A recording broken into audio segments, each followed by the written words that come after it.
Oh, he's a poker player. It's the PokerNews Podcast. Ladies and gentlemen, welcome to episode 926 of the PokerNews Podcast. I'm Chad Holloway, joined by Mike Holtz, and filling in for Ben Ludlow, who is in New York, is Connor Richards. Back on the show, Connor. Thanks for taking the time. Good to be here, Chad. Thank you. We've got a good show. We're going to talk about Stephen Jones, the runner-up from the WSOP main event, who is competing on Squid Game, the Challenge, which is now over, and he did pretty good. We'll get into that in a moment. We're going to talk about Hellmuth and Negreanu sharing their thoughts on how many WSOP bracelets there should be each year. We have a winner in the WPT Best Bet Scramble. No more Global Poker Awards, unfortunately. A sad passing of a poker legend, and other recent tournament winners that we'll get into. Let's start with Squid Game, the Challenge. I actually watched the finale as it happened. I knew several people who were on this season, a lot of them who did well, but Stephen Jones, who was the runner-up to Daniel Weinman in the WSOP main event, won $6.5 million for second place, was on there. Mike, I know we talked about this when it first came on, and you're a buddy of Stephen, is that right? Yeah, no, I've played a bunch with Steven, and when I see him, I always come up and, I say, what is this guy doing here? We do a little high five thing. I say, I love Steven, and I'm happy to see all of his success recently. I mean, couldn't happen to a nicer guy. I know I'm the reality TV junkie here. I'm guessing neither of you watched the full season. Is that safe to assume? I didn't watch it, and I didn't even catch the finale because I was live reporting yesterday, so that's a fair excuse, but I actually recently got into the original Squid Game show, which I thought was really good. And I also got to go to Korea for the first time recently, so that's interesting. But yeah, I'm not as much of the reality TV guy, but it was cool to see Stephen Jones get that close, although he got nothing for it, right? Yeah, so what it is Squid Game. It's a Netflix TV show. Then they turned it into Squid Game, the Challenge, which is a reality show based upon Squid Game. It's surprisingly good. If you haven't watched either, I highly encourage you to. And 456 players come, each worth $10,000. So ultimately, a winner-take-all format will win $4.56 million. And Stephen Jones made it to the finale. He was down to the final five and ultimately ended up falling in a game of red light, green light in third place. So just 2 spots shy of winning $4.56 million. Daja Graham, player 302, was second place. She actually popped her Achilles, like literally right at the end. It was very dramatic, and ultimately player 72, Perla Figueiredo, won it for $4.56 million. But I don't know. Stephen Jones was, look, he's won more than that before, which actually came into the storyline. If you want to watch it, I would recommend, if you want to watch it just for Stephen Jones, start around episode 4. That's when he starts kind of making an appearance, if you will, because at that point, there's still 100 players left or thereabouts. But then as he went deeper and deeper, he got more and more screen time. And I don't know, he kind of became the villain a little bit, Mike. Well, but Stephen Jones is a good guy. Reality TV can spin something one way or the other. Somebody's got to be the villain, right? Everyone's on their best behavior, and I think Steven, the way that everything went down, I think he ended up looking pretty good. So, the villain of the time, but a hero at the end, perhaps. Yeah, I think. Go ahead. Well, the thing with it is, Connor, is I think like you and I watched it with an eye for poker and knowing him a little bit. And he played with a very much poker mentality, right? Leaving emotion out of it, looking at the numbers and things like that. So to me, it's like, oh, he's playing a great game. But to your average Joe, they probably look at the old like Joan Rivers to Annie Duke on Celebrity Apprentice, like, oh, he's a poker player. Yeah. No, he's a piece of poker player. I think there's a lot of that on those reality shows about those like poker stereotypes and maybe them getting typecast as the victims. One other thing that I noticed though is people do love to hate on people who win the main. I know he didn't win the main; he got second place, but there's a lot of like, oh, you won $6 million. What more money do you need? Type of maybe like a little bit of jealousy, or you've already had your fair share of luck, so. Yeah, maybe get some hate for that. And, maybe there are other people who haven't won $6 million who could use that money on Squid Game. But no, like Mike said, Steve Jones seems like a great guy, seems like a good ambassador for the game. I think he's based in Arizona and plays a lot out there. So, yeah, good to see him get close, but kind of sad he didn't get any money from it, I guess. Well, I would be surprised because I follow him on Instagram, so I've been following the story updates and everything, and it seems like he was hanging out with the other four finalists quite a bit in the lead up. So I don't know about you guys, but if I'm hanging out with the other four finalists in the lead up, ICM chop, let you. Well, it's funny because there was also rumors of that in that main event that Daniel Weinman won, and I know they shut that all down, and there wasn't any chop or anything, but that's kind of funny, you know? Yeah. So I'm going to go out and say this right now. Stephen Jones now holds the title for best performance by a poker player in a reality TV show. You know, you've had Garrett Adelstein, Ronnie Barda on Survivor, John Robert Belland as well. You Maria and Tiffany on The Amazing Race, Vanessa Russo on Big Brother. She's right up there as well. I guess I got to give it to hers.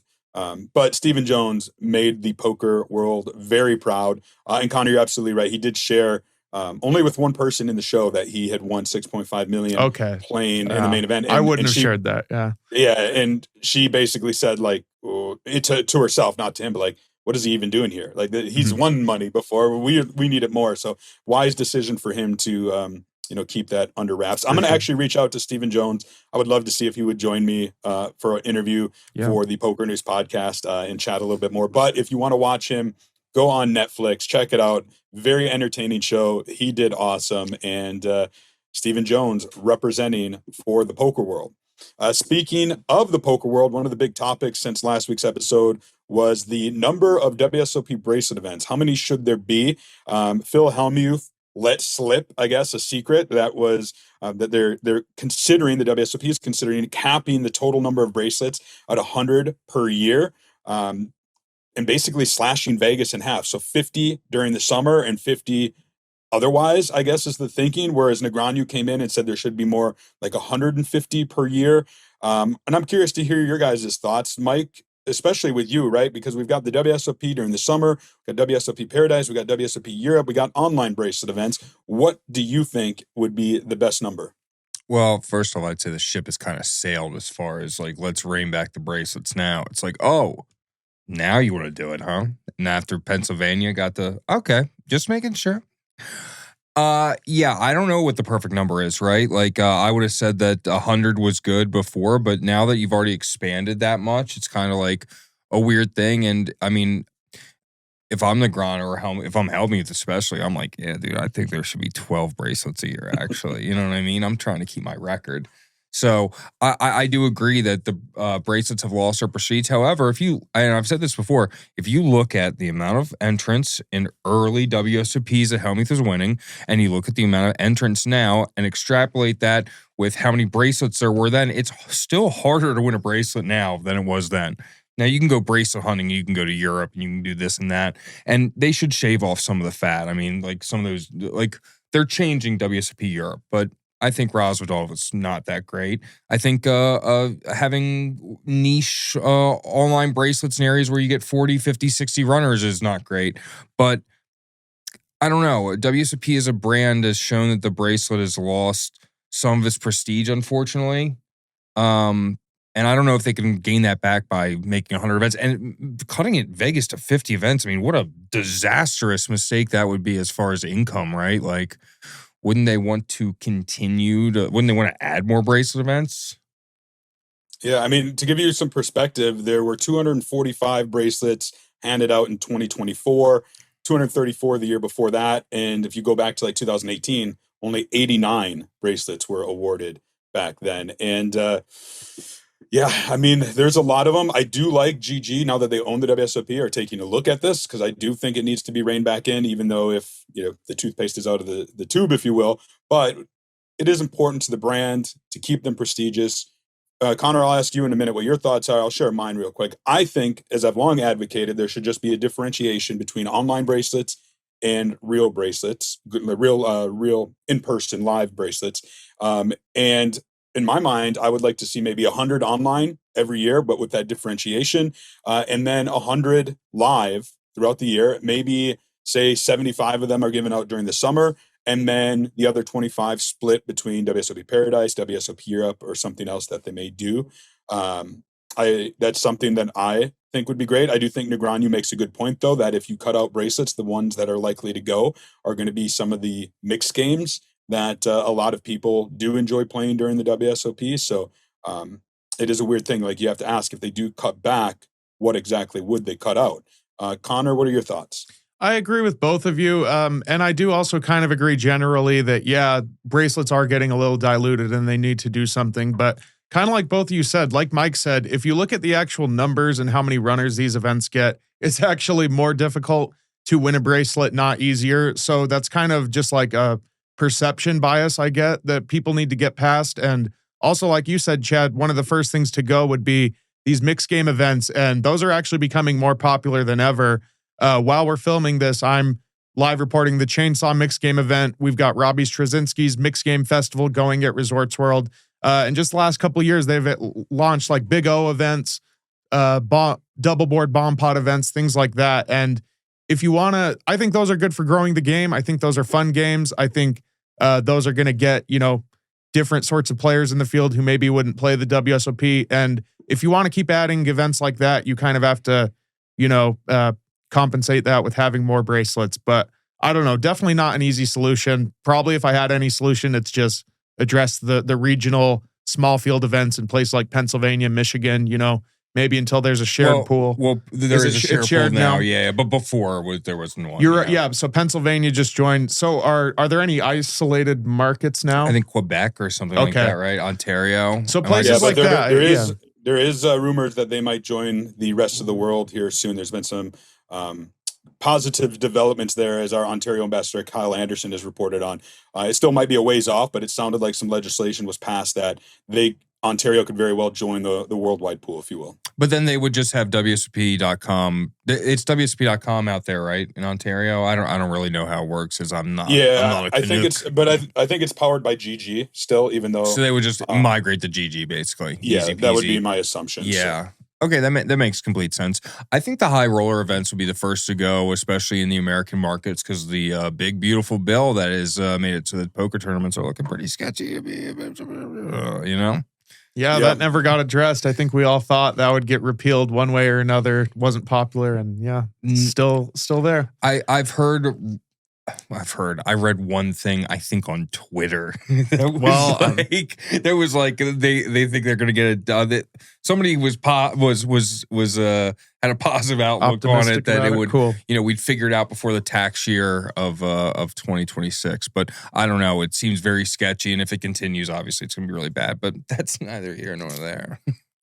Well, let us talk about another story, because I'm sure we'll hear more WSOP news here in just a few weeks. WSOP Paradise is coming up in just beginning of December. We'll chat about that at the end of the episode. But before that, I want to talk about the World Poker Tour just wrapped up their stop at bestbet Jacksonville, one of the venues that I really enjoy. I haven't been there for a while, but their main event, the bestbet Bounty Scramble, attracted 327 runners, almost $1.5 million in the prize pool. They did play down to a winner. This isn't one of the final tables that were delayed to finish out in Vegas. And it was one Connor Rash defeating Dylan Smith heads up to take the title, $315,000. You had Byron Kaverman in third, Jessica Dawley in sixth place. Connor, your namesake, Connor Rash, taking this one down at bestbet. And I think you've been to bestbet before, correct? Well, yeah, I'll talk about that. But I'm moving down the Connor rankings in poker, it seems. There's Connor Beresford, Connor Drynan, Connor Rash, and now me, I would guess. I don't know. Maybe there's a few more in there. But yeah, actually, bestbet is my favorite place I've ever played poker. I've been there, I think, once on a work trip, and I had actually been there a couple years earlier, just on a trip with some friends, and got some time to play in the room. It really is my favorite room in the country. I don't know. Just good hospitality, good food, good action, good low stakes poker. Mike, have you ever been? I know you don't travel a ton, but do you ever make your way down to bestbet? No, never been down there, but I'm familiar with Connor Rash. I was going to ask. Yeah. I got introduced to him in 2022 or something like that through a mutual friend. He was looking for coaching, and we did a couple sessions of some stuff.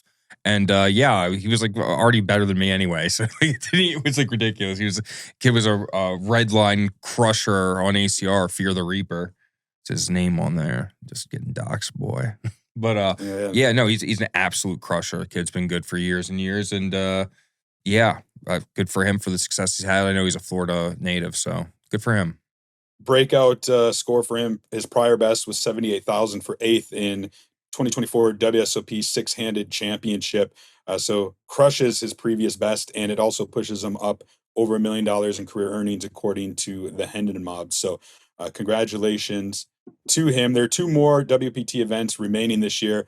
November 28th through the December 3rd, WPT will be at the Seminole Hard Rock in South Florida for the Rock and Roll Poker Open Championship. And then, of course, you have the WPT World Championship coming to the Wynn in Las Vegas. Let us talk about the Global Poker Awards. Sadly, have come to an end. This is an event that usually takes place in February in Las Vegas at Poker Go Studio, but organizers at the Hendon Mob, who have partnered with the Global Poker Index in the past, have announced that the awards will not return in 2026, basically citing the amount of time and commitment it takes. I'm sure there were some budgetary things in there as well, but this would have been the 7th edition held in Vegas. Unfortunately, it's not going to happen. Connor, this is disappointing for you and I, for sure. I mean, I was hoping for another Poker News Podcast nomination, but you were going to go for like a record, 4 written pieces nominated? Yeah, I guess we'll never know if I would have, gotten a 4th nomination. But no, like you said, Chad, this is really sad for all of us and the whole poker industry, but mainly, poker media, people who pay attention to this stuff. I'm sorry for you guys on the podcast. I think you would have been a shoo-in for a nomination. But the industry changes, and I really am thankful for GPI for putting this on. I've gotten to go to the actual ceremony the last 3 years, and it's awesome. I get to dress up.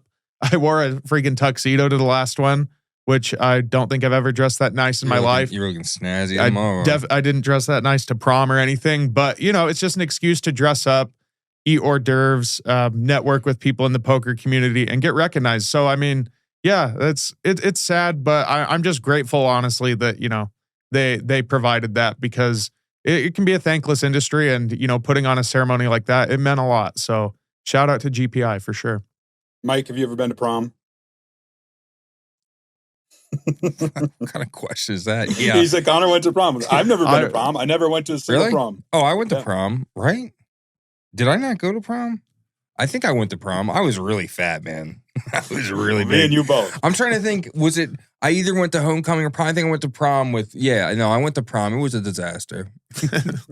The chick the chick I was with at prom didn't even dance with me. We danced for 20 seconds, and then she went and cried about her boyfriend in the bathroom for 4 hours. It was not a good time. Thanks for bringing that up, Chad. Yeah, my bad. My bad. Old traumas. Connor, I do got to ask you, though, you had 2 great pieces recently on PokerNews.com. There's the title is The Time I Played Poker with My Dad at the North Korea Border. And then you also had a great piece on the band Lynard Skynard in the poker game that took place on their plane before it crashed. What can you tell the listeners about these 2 pieces, and which one do you think, or would you have wanted to get nominated if one of them would have? Yeah, so the playing poker at the border of North Korea one, that was just, I mentioned I made my first trip over to Korea. I was covering Triton Jeju, and I was just kind of itching to do, some sort of travel. It was my first time in the continent, so I just wanted to do something. And, I've been fascinated by the history of North Korea. So I was in South Korea with my dad. He actually happened to be there on business, which is awesome. He has lots of connections in Korea. So I told him I wanted to go to the border, and it was actually our colleague, Chad Elliott Thomas, who recommended, hey, if you're going there, get a poker game going. Maybe you could make an article out of it. And I just instantly thought that was cool, just to, say I played poker on the border of, the most secretive regime in the world. It was, I don't think that one would have been nominated. It's just kind of something I was interested. Oh, and it was cool to get to write about my dad. He's the one who got me into poker. So shout out to my dad. That was cool. The Lynard Skynard piece, Chad, as you know, I'm really into just music. And so that one just came about. I heard that Lynard Skynard had this infamous plane crash, and that some of the crew members happened to be playing poker in the back of the plane when the plane crashed. Sounded pretty interesting to me. I kind of thought of it as, this could be, the deadliest poker game of all time. So I interviewed a few of the survivors. These were road crew members of the Lynard Skynard team who actually were playing poker at the time. It was pretty cool to get to hear about the different games they were playing, how much each player was up and down. And kind of how they've recovered from this trauma 50 years or so later. So yeah, maybe that one would have been nominated. I enjoyed writing that one, but yeah, if anyone wants to check out those on Poker News, go ahead. Yeah, I'll link to them in the show notes. Both are great reads and recommend checking those out. I do want to share some sad news that we just learned about. I actually had to write this article for Poker News, and that was the passing of a WSOP legend in Ulvis Alberts. You might not know that name. You might not have heard of it if you're just the general poker fan. But if you are in the industry like I am, he is essentially the godfather of poker photography. He was the first photographer granted unlimited access at the World Series of Poker back in the late 1970s into the 80s. Jack Binion invited him over, and he is responsible for some of the most iconic shots that you have ever seen, with Stu Unger and others, a lot of the pictures that hang now in the horseshoe. He passed away at the age of 83 in Latvia, which is where he was from. Lived an amazing life. I have a piece up on Poker News in which you can read about him more. You might know him also as compiling those early photos into Poker Face, which was a very limited book. In fact, it sells for like $2,500 on the aftermarket nowadays. That was from 1981. And then in 2006, after decades away, he returned to the World Series of Poker, did more photos at the Rio, and released Poker Face 2, which was limited to 2,000 copies. I have one in my office, highly recommended. Those are a little more affordable. You could probably find some on eBay. But yeah, one of those, Mike, you see his photos, you might not know who the man behind the lens was, but it was a sad day for the poker community, I think. Yeah, that is sad. I don't know. I wasn't familiar with what was his name again? Ulvis, like Elvis, but with a U. So Ulvis Alberts. Ulvis Alberts. I wasn't familiar with him, but I'll pour one out for him. That's unfortunate, and I appreciate the contributions to the poker community. Yeah, and I know Connor, you'll appreciate that. Not only did he do poker, like I said, he was away for decades. He had a very illustrious career in photography in general. He snapped photos of people like in music world, Bob Dylan, Jerry Garcia, Jimi Hendrix, man, like that. So. That's the dream. No, yeah, that's kind of my route to poker too, is from the journalism media side and then discovering poker and being interested in it. So that's sad. I wasn't familiar with him either, but Chad, when you wrote that article, I did recognize pretty much every photo in there. So they're definitely iconic, even though I'm definitely not from that generation of poker. But yeah, that's a tragedy for sure. Yeah, we flashed a few of them on the screens. I'm sure you can check out more of his photos online. He has Galleria Birkenfelds, which he was associated with. I'll link to that in the show notes. I was fortunate enough to have interviewed Ulvis Alberts several occasions, the first one being back in 2019. I wrote an op-ed advocating him for the Poker Hall of Fame, which I still would like to see him get in and kind of the media side of things. And it was very sad to learn of his passing. Very grateful that I got the opportunity to connect with him. And yeah, condolences to the friends and family of Ulvis Alberts. All right, let us transition into recent tournament winners this week presented by 888 Poker. And that's because we're going to start with the 888 Poker UKPL Coventry, which had a 560-pound main event. 303 runners, was won by Terelle Tavares for $27,000. Did a three-way deal with Vitor Paiva and Wayne Peach to take that one down. One that was a little more well-known, Martin Kabrhel. Mike, I mean, this is 2025. If you have to do top stories, Martin Kabrhel has to be mentioned, right? Yeah, he's in the top for sure. 100%. He was at it again, this time down at the Brazilian Series of Poker, the BSOP, where Poker News is currently as well. We have some live updates going on.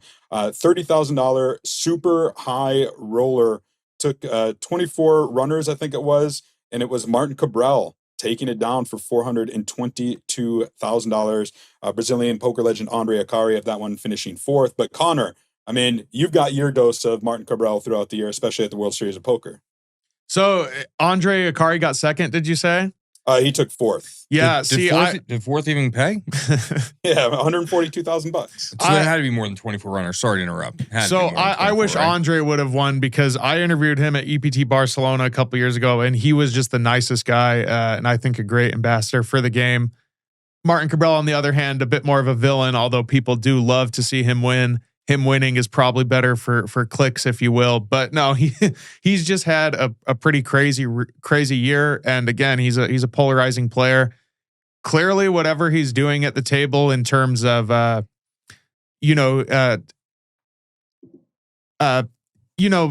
making people upset or making people feel uncomfortable or putting people off their game, that sort of exploitative play, it clearly works because he's just crushed everything this year. So he's on to something for sure. Yeah, wasn't he playing a big cash game at Playground Poker? I don't know. Google Martin Kabrhel Playground. You could look it up. I don't know. Mike was right, by the way. It was 24 runners returning for day 2 out of 44 in the entire field. Bang, bang. Yeah, my bad. Yeah, what's up with Martin Kabrhel on the playground? What happened there? I don't know. Okay, I got you. You're not talking about playground. Yeah, not in Ontario. No, I was alluding to the fact that Martin Kabrhel may or may not have had some sort of interaction on a playground in Europe that would seem kind of odd to me. I don't know any of the details, but he doesn't seem to want to talk about it. Kind of weird stuff. Connor, you mentioned it earlier. The 2025 Chainsaw Mixed Series of Poker is taking place in Las Vegas. And there was an $1,100 Omaha 8-better tournament that was pretty big. Edward Jackson-Spivack taking that down for $18K. And your boy, Mike, Jeff Matson, coming up just one spot shy, second place, though, for $11,000. That's that boy, Jeff Matson. This is what I do. Yeah, no, that was a fun event to cover, actually. This is at Planet Hollywood, and we've held some like Poker News media meetup games type things there. It's just a really fun room. If people who haven't been there, it's on like the second floor. It's pretty isolated. It's away from the casino action. Really good atmosphere in there. But yeah, it was a stacked final table yesterday. You mentioned Jeff Madsen, Nick Papillo. I don't know how to pronounce that. He was also at the final table. He was the mid-major GPI Player of the Year a couple of years ago. Shirley Rosario, who I know is like a LA mixed game crusher. She was in there. I believe she finished third. So kind of just a pretty stacked affair. But the guy who won, Chad, that you mentioned, he was the only player who wasn't American who was there. And he came all the way for this series from the UK. So I thought that was pretty cool because, it's not the biggest series, but he came all the way over here just for this. And it was actually his second victory. He won something earlier in the series. So yeah, shout out to Edward. Although I think, here at the podcast, we would have liked to see Jeff Madsen take it down. There you go, man. We would have liked that, yes. Some pretty cool trophies over there with a chainsaw on them and the Poker News logo. Going across the country to the Borgata, the Bar Poker Open Atlantic City Championship $400 tournament was returning to the Borgata for the first time in, I want to say, like 5 years. This got 464 runners. It was a combination of qualifiers from the Bar Poker Open and Super League invitees. One of the people who satellited their way in was Albert Croteau, who took it down for $30,000. Borgata regular there. So I love the BPO. Good to see them back at the Borgata, and Poker News, of course, was there to cover it, as we were for the Run Good Poker Series Grand Prix Tunica 2, the second time the tour has stopped there this year. $600 main event, 645 runners, was won by a name I've been recognizing more and more, Carl Masters, taking it down for $60,000 there. Cody Stanford finishing seventh in that one. I think he just won Player of the Year at the Poker Awards, the Gulf Coast Poker Awards, which the Poker News Podcast has won Best Content Creator many years ago for that award. Cody Stanford won? He won like Player of the Year in the awards. Yeah, that's he didn't what I'm win saying. This tournament For Gulf Coast. Yeah, so it's like Gulf Coast Poker is really devoted to keeping tabs on all things poker in the South, like in the Mississippi, New Orleans, that kind of region. And they do some good stuff. I'm friends with them. I actually will have an article coming out with all of the award winners that they've had going on down there. So, oh, that's cool. Cody's a great guy, really good player. So glad that he earned that. It's pretty cool. That's going to do it for tournament winners. The only thing else to cover this week really is what's coming up, right? I feel like it's been a little bit of a lull in poker here. NAPT has finished up. Actually, let me start right there. I forgot to add this to the outline. We need to talk about the NAPT winner because I realized last week when we recorded, there hadn't been one yet. So Going back, of course, you got the NAPT $5,300 main event. 738 runners took part in that, including our Poker News giveaway winner, Tom Pierce. Unfortunately, didn't cash, but did have a great time. And it was, though, Gal Yifrach winning it just days after his birthday for $543,000. Did a heads-up deal with Thomas Boyven for $518,000, and PokerStars ambassador Jen Shahad taking third in that one for $291,000. Connor, you were at the NAPT. Mike, I know you were there playing. What were your guys' thoughts on the stop as a whole, and also Gal Yifrach taking down the championship event? Yeah, I always like working NAPT. This is my third NAPT. I think they really do a good job setting things up in the ballroom there at Resorts World, especially this is kind of an aside, but the branding that they do is it's just very aesthetically pleasing. They do a great job. It looked like it was fun. I didn't cover all the main event. My highlight was catching Jeremy Osmus making that royal flush against quad aces, which I know you guys talked about. We don't need to go too much into that. Gal taking it down was a great storyline. David did a great recap. It's, great that it was his birthday a couple days ago, and this is a really touching story. The bit of controversy there, which I think at least has to be mentioned, is that, he does have a legal case pending against him for some alleged illegal gambling activity there in California. So it's a tumultuous time there for Gal, but, certainly binking $500,000 can't hurt. I mean, who hasn't had some sort of gambling conviction case fraud thing in California? I know I certainly have. I mean, what can you do, Sometimes you got to run an illegal slot operation or whatever happened with that. I don't know. Here's what I do know. The man took the event down. He's a great poker player. And unfortunately, Thomas Boyfen, who is awesome. He's like the coolest cat ever, especially at the tables. He's like really nice. Unfortunately, he gets second. I like him a lot. But yeah. Two crushers at the top, playing heads up, duking it out for the money, and Gal came out on the top.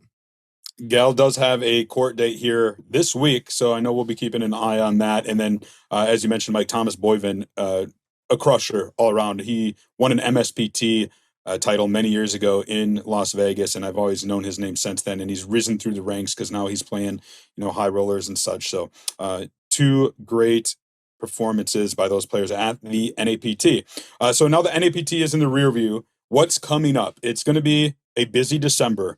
As usual, you've got the EPT Prague is coming up December 3rd through the 14th.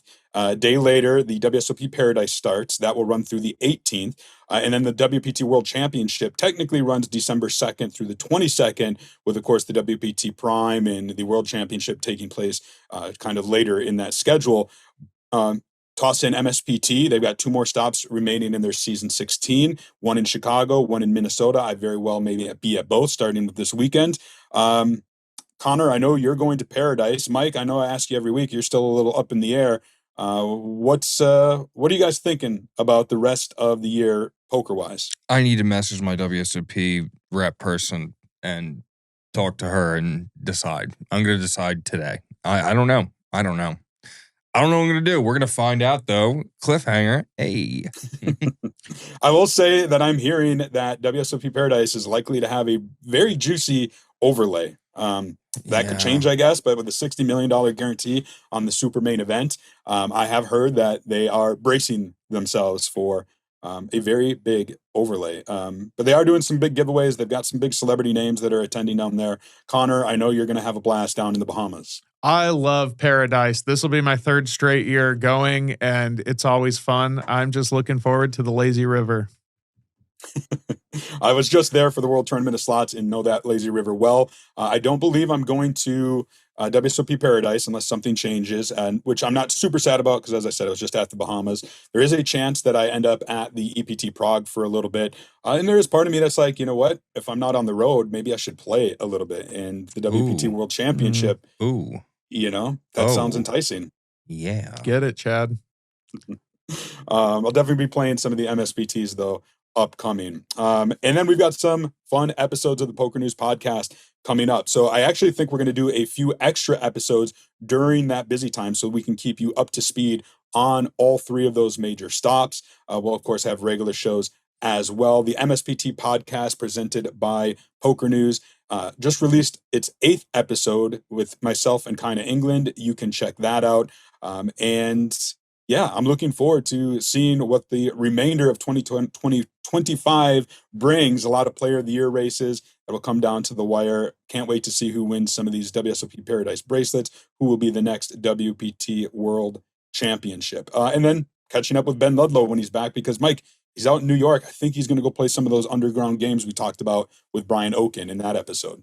He told you he's going to New York, but I'm pretty sure he went to Saudi Arabia to go perform at a comedy festival. I don't know. That's what I heard, at least. Well, those are popular right now, so yeah. good luck. What can you do? All right. Oh, that's going to do it for episode number 926 of the Poker News Podcast. I'm Chad Holloway, Mike Holtz, Connor Richards.